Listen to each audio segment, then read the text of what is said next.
Not watching this because I'm going to open this by saying I recently deleted a Tinder account. This came up at family dinner, and I had to teach my Nana how to swipe left and right on Tinder.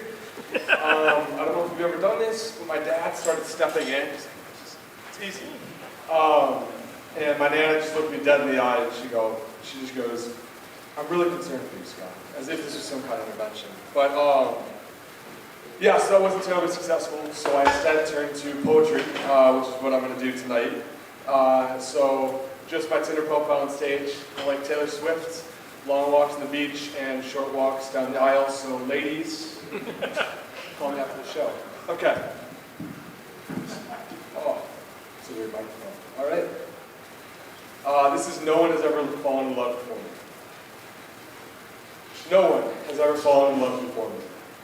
I found her someplace remarkable, and I felt for her like a skipping stone riding along the water's edge to right exactly where I needed to go, and circles emanated out like the echoes of my voice. No one has ever fallen in love before me. I mean, sure, there were flings in tiny vacation towns or treehouse meetups or whatever else tends to crop out during the early teenage years, but this was different. She was different. She was beautiful. We played tic-tac-toe on a chessboard and laughed and ate cheese like it was the only thing left in the world to eat. And to find someone so shameless and faithless and so incredibly anchored to you, I figured that is the very definition of the thing that poets used to call love. So do not tell me that someone has loved before me. In the winter, we sat inside and made cookies in her kitchen.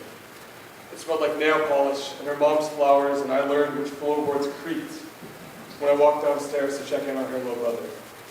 I could have named every saucepan and mixing bowl if you'd asked me to. No one else has loved before me.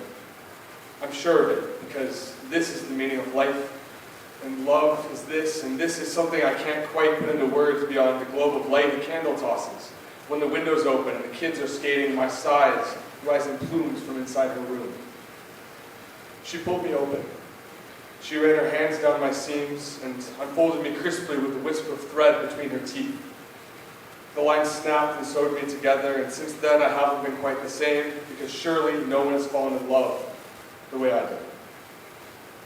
One night last weekend, I pricked my finger to tug at the string, but last night I fell down, and she poured out in a torrent of sound. Thank you. Woo!